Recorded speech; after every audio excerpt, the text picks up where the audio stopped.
거기 3번 테이블 갖다 주고. 좀, 야, 살 좀 빼. 진짜 너무하네, 진짜. 갈수록 살이 쪄, 이렇게 사람이. 나 그만 줄 거야, 진짜. 네. 그동안 돈가스 좀 네, 먹어봐. 네, 형. 졸라 힘들어, 여기. 야, 뭐하냐, 빨리빨리 좀 꺼내봐, 빨리빨리. 형, 여기 형 너무. 돈가스에 야무치지. 죄송해요. 너무 힘들어. 왜 그런지 알아? 주방 동선이나 설계를 거지같이 해놓으니까 그런 일이 생기는 거야. 주방 동선의 최강자가 도대체 누구야? 네. 했다가 다들 얘기 많이 해주시더라고. 이 대표님이 얼마나 유명하냐면 농협에서 직영으로 운영하는 다 세팅 셋업 하신 분이야. 근데 더 대박은 대표님이 매장을 직접 26, 7개 하지 않으셨어요? 네, 정확히 25개 했습니다. 제 그거 것만. 직접 하시면서 왜 주방 동선이 중요한가요? 대부분 우리가 아이템, 상권, 마케팅 이런 걸 생각하는데 주방 동선 뭐 그까이까 뭐 돈 주면 다 업체에서 알아서 해주잖아요. 그렇게 생각하지 않아요? 다 대부분 다 그렇게 생각하시죠. 특히 시작하기 전에는 더. 싱크대하고 작업대하고 냉장고 있으면 되지 뭐 이렇게 짜죠. 이제 고생 엄청 하고 나야 이제 주방 설계에 신경 써야겠는데 이제 시작되는 거죠. 꼭 뵙자고 청을 드린 이유는 현장에 교육을 좀 필요로 해서 하나씩 그 안에 들어가서 좀 보여주시면 안 돼요? 주방 한번 들어가서 한번 보시죠. 이 돈가스 장인. 한번 보여주세요. 어떻게 하는 거예요? 이렇게? 근데 사실 이 공간은 이제 다른 집보다 좀 다른 부분은 네. 여기 대표님이 고기 손질하는 공간을 별도로 좀 빼고 싶다고 그래가지고 주방에 좀 앞쪽으로 좀 빼서 나왔어요. 그래서 그러면 잠깐만 이쪽 네. 보시겠어요?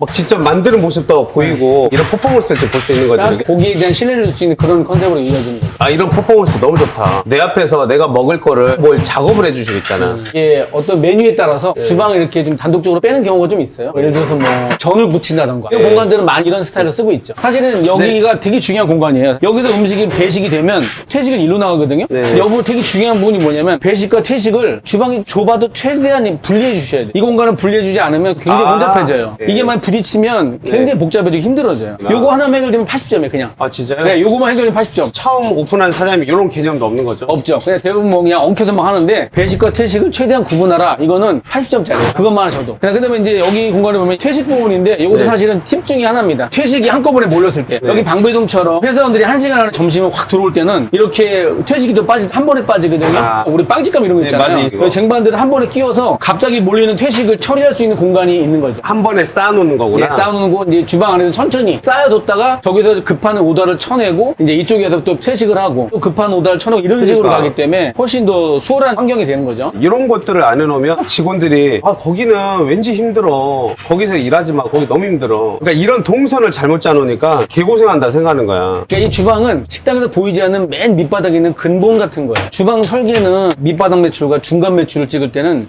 뭐 아주 큰 차이는 없어요. 노동 강도가 높아지는 것 뿐이죠. 설계가 좋으면 노동 강도가 낮아지는 것 뿐인데 최고 매출을 찍는 관계에 큰 문제가 있어요. 예를 들어서 뭐 5천만 원 찍는 매장이 8천만 원까지 갈 때 그 기간을 맞아요. 빨리 단축할 수 있는 방법이 설계가 좋은 방법이고 그 매출을 찍었어도 건전한 매출을 찍는 거죠. 직원들이 안 힘들고 난리가 나지 않고 원활하게 찍고 계속 이어질 수 있는 매출을 찍는 게 거의 제일 밑바닥은 주방 설계를 잘하는 일이에요. 그래서 일단 입구부터 퇴식과 배식의 또 중요성이 네, 얘기해드렸는데 퇴직과 배식을 구분하시고 그다음에 이제 디테일한 부분들은 영업을 시작한 다음에 이 집이 제가 설계한 지 얼마 안 됐는데 네. 설계한 다음에 디테일 부분들은 사장님이 또 이제 조금씩 이제 옮기셔서 만드는 거예요, 사실은. 그다음에 이제 들어가 보시면은 드디어 들어간다. 드디어. 네. 이제 기대돼, 주방에 기대돼. 들어가시면 주방을 이제 처음에 이 입구를 짤 때부터 입구가 이 폭이 850을 만들어 놓으셔야 돼요. 왜 그러냐면 제일 큰 냉장고가 850이에요, 폭이. 850 냉장고가 들어오려면 구멍이 850이어야 되잖아요. 네. 그 이상 돼야 되기 때문에 이거를 어느 집은 650, 사람이 다닐 수 650 짜놓고 집기가 못 들어오는 적도 있어요. 그럼 어떻게 다 뜯고 다시 넣어야겠네. 냉장고를 조그만 걸 바꿔야죠. 뜯던지. 둘 중에 하나죠. 그래서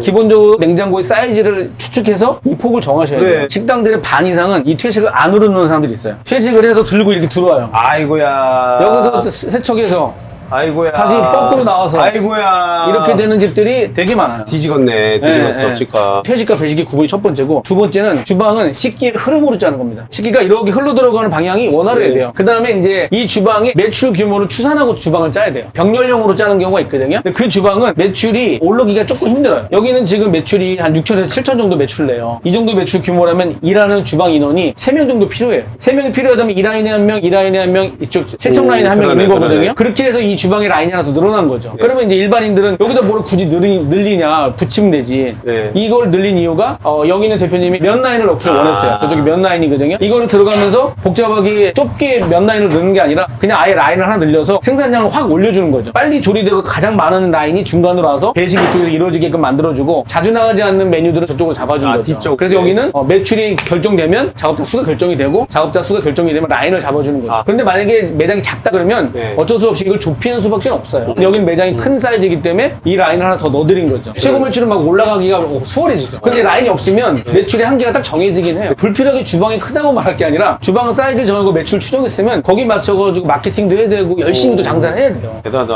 이런 노하우를 다 알려주셔도 돼요, 근데? 강호동 대표님이 알려달라고 했으니까 알려드려요. 너무 재밌는데 네. 또 이야기 해주세요. 또 네. 뭐가 좀 자, 그다음에 중요할까요? 이제 이 라인을 짤 때 되게 중요한 부분은 통로의 폭입니다. 통로의 폭. 네. 여기 이제 보시면 이 통로 폭이 네. 얼마나 되어 있어요? 850. 네, 850 네. 넘잖아요. 이게 기본이에요. 850이 기본이다. 네, 850을 기본으로 짜줘야 여기 대표님 이렇게 저보고 와보세요. 이렇게. 잖아요. 이렇게 네. 서로 피해서 갈 수 있어요. 피해서. 살짝 이렇게. 네. 네. 이게 850 이하로 되면 네. 엉덩이 계속 이렇게 문지르고 다니는 거예요. 어우, 불쾌해. 850이 꼭 필요해요. 850 이하로 짤 수도 있지만 안 된다는 아니지만 불편하다. 그리고 두 번째는 이제 이 주방을 짤 때 후드가 되게 중요하잖아요. 후드. 이 연기가 올라가야 되는 공간인데 보통 인테리어 업자한테 맡기면 700 이하로 잡는 경우가 있어요. 집기가 700이라고 700을 잡는 거예요. 여기에 100 넣을게, 여기에 100 넣을게 잡아줘야 돼요. 약간 여기가 좀 커요. 그러네요. 크게 뺐네요. 네, 약간 크게 뺐어요. 그래서 이게 중요한 부분이기도 해요. 왜냐면 아니면 연기가 다 일로 와서 나한테 오거든. 네, 그래서 그 폭을 좀 잡아주는 게 중요해요. 또 한 가지 또 말씀을 드리면 여기서는 이 공간이 원래 안 나오는 건데 억지로 만들긴 했는데 여기 보시면 이게 얼마예요? 750이잖아요. 그러네요. 아까 안 된다고 그랬죠. 그래도 안 됐어요. 근데 왜 되냐면 왜 그래? 여긴 빠져나올 수 있으니까. 빠져나왔어. 이게 눈열로 750이면 안 되는데 네. 빠져나올 수 있는 공간이 여기도 있고 네. 여기도 있으니까 네. 여기도 어쩔 수 없이 750짜리는 괜찮다. 괜찮다. 하지만 전체 폭은 850에서 800 사이 돼야 된다. 그러니까 업체에서 돈 주면 해주는 거 아니에요? 업체에서 해주는데 지금 얘기한 거는 그 사람도 몰라요. 저처럼 디테일한 부분들은 잘 모르죠. 그리고 업체들은 돈을 주면 하긴 해주는데 점주가 원하는 대로 해줘요 그냥. 저처럼 네. 이렇게 설득하거나 자료를 주는 게 아니라 네. 이유를 설명해 주는 게 아니라 그냥 얘기해주면 원하는 대로 해줘요. 그런 시행착오를 내가 겪지 말라고 이 형님을 지금 모신 거예요. 형님인가요 제가? 형님이죠. 형님처럼 보이시는데. 아니, 뭐 하시는 거예요? 이쪽은 이제 어떻게 설계되냐면 저쪽에 퇴직이 이루어졌잖아요. 퇴식 이러는데 아까 퇴직은 여기 가서 이제 식기가 넘어와야 되는 상황인 거고 절로 넘어가니까 여기서부터 이제 조리 라인이니까 조리 라인이구나. 예, 이 조리의 순서에 맞춰가지고 나가줘야 돼요. 예를 들자면 면을 삶았죠. 보통 이렇게 면 삶으신 분들이 건져서 반대쪽으로 마무리 지는 라인들이 많아요. 물이 줄줄줄 흐르고 뜨겁고 위험하고 그런데 면을 삶아서 세척을 해서 냉각기거든요. 살이 냉각기인데 네. 여기 이제 면을 차갑게 해주는 그런 역할을 하는 거고 네네네. 이렇게 순서대로 음식이 넘어가줘야 돼요. 네. 그러니까 돌지 않고 동작을 한 번 횟수 줄이는 게 조리 라인이 되게 중요해요. 와, 이게 중요하냐면 한 번에 할 때 착착착착 이렇게 끝내야지. 막 이렇게 했다 이렇게 돌았다가 뒤로 왔다 이렇게 하잖아. 왠지 말했잖아. 직원들이 여기 왠지 힘들어. 이거는 같은 일을 해도 덜 힘들게 하는 방법을 맞아요, 얘기를 하고 있는 맞아요, 거예요. 맞아요. 안 그러면 나는 주방에서 직원들 힘들게 하면 직원 나가면 내가 또 주방 들어가요. 그럼 난 생각할 시간이 부족해. 12시간 동안도 이 일을 해. 매출이 점점 줄어. 매출이 점점 줄으니까 직원 또 내보내. 그 악순환에 들어가는 게 시작이 주방이라니까. 이게 어떤 효과가 있냐면요. 업무가 깔끔해지면 예. 로스가 줄어들어요. 로스까지? 예. 이게 왜냐면 로스라면 정확한 레시피에 정확한 프로세스를 일하니 버려지는 것들이 줄어들죠. 두 번째는 노동 강도가 줄어든다는 것은 한 사람이 여러 일할 수 있다는 얘기거든요. 그러면 전체적으로 1년을 보면은 결국엔 임금이 줄 수밖에 없어요. 일의 동작의 횟수가 줄어들면 당연히 인건비가 줄겠죠. 주방 동선을 잘 짜는 오너는 지혜로운 사람이네. 그렇죠. 그걸 고민하는 사람들은 확실히 스마트해요. 간택기에서 일할 때 여기에 다른 장비가 원인이 설암냉장고예요. 이거 설암냉장고. 이건 뭐예요? 이 설암냉장고인데 이 냉장고의 장점은 뭐냐면은 우리가 여기만 냉장고가 있다 치면 구부려가지고 이렇게 해야 되잖아요. 꺼내야 되잖아요. 이것도 힘드네. 이것도 힘들어. 이게 주방에서는 가장 줄여야 될 동작이 상하 동작이에요. 좌우 동작에 비해서 상하 동작은 노동 강도가 4배, 5배. 이야, 이거 중요한 얘기다. 이거. 그래서 그걸 줄이기 위해서 설암냉장고를 넣어줬죠. 아무튼 강도를 줄여서 더 다른 일들을 효율적으로 할 수 있게끔 하는 거 너무 좋아. 네. 보통 그 식당을 하시는 분들이 가장 많이 하는 실수가 우리 매장은 테이블 수 몇 개는 뽑아야 돼 이런 생각으로 시작을 하세요. 그럼 인테리어업자를 만나면 인테리어업자 물어보죠. 여기 좌석 몇 개 넣을 거예요? 그러면 좌석수 딱 정해요. 아무것도 모르면서 좌석수에 맞추니 인테리어업자는 주방을 생각하지 않고 홀 만들고 그다음 주방을 요만큼만 하세요 하지. 근데 주방을 먼저 짜고 해야 돼요. 주방의 폭이 결정이 돼야 홀을 정할 수 있는 거예요. 그렇게 해서 이제 주방을 먼저 짠 다음에 그 다음에 홀을 짜야 되는데 항상 홀을 짜고 주방을 짜니까 그때부터 이제 지옥의 삶이 시작되는 거죠. 그 고통을 우리 시청자들한테 안 주고 싶어서 이거 배우라고 어디서 들을 수 없는 거 제가 준비를 했습니다. 죄송해요. 매출을 올리긴 올릴 수 있죠. 정말 잘하는 분들은 매출을 잘 살려요. 그런데 이제 뒤쪽에 탈이 나는 거죠. 밖에서 볼 때는 손님 줄 서 있잖아요. 주방을 해서 소리 지르고 난리 나고 아이고야. 죽네 사내하고 크로스 타임 되면 사장님 저 드릴 말씀 있어요. 악순환과 선순환의 시작은 무조건 주방에서부터 시작된다. 저는 맞아요. 그런 생각이 들어요. 실제로 지금 현 창업자든 미래 창업자든 형님 이야기 많이 들으면 좋을 것 같아서 제가 이번에 강의 또 모셨습니다. 저야 뭐 불러주시면 장사는 건물주에서 불러주셨는데 가야죠. 일단 제 강의는요 직접 인테리어를 하거나 주방을 짜겠다 그런 욕심보다는 그 인테리어 업자하고 소통하면서 큰 낭패를 막는 일이에요. 퇴직과 배식을 구분하는 법을 배웠기 때문에 큰 낭패가 없죠. 디테일한 부분들을 하면서 짜면 되는데 일단 주방이 좁아지거나 뭐가 큰 맥락을 잘못 잡으면 그거는 수정이 잘 안 돼요. 저희 장건이 마지막 강의예요. 이제 강의 안 해요. 아 진짜요? 네, 마지막 강의예요. 이번에 안 들으시면 곤란하실 거예요. 제가 사기꾼은 아니지만 이 강의를 들으시면 3천만 원 딱 버신 거예요. 왜냐면 주방을 한번 엎고 나중에 잘못돼가지고 엎고 영업적인 손실과 공사 비용을 하면 3천만 원이 더 될 수도 있겠죠. 그러니까요. 좋네요. 그거를 몇십만 원으로 이렇게 한 사람의 인생을 다 네. 바쳐서 얘기해 주신다니까 너무 감사합니다. 아무튼 이제 없는 이야기입니다. 책이 없는 이야기니까 꼭 들어보세요. 너무 감사드려요.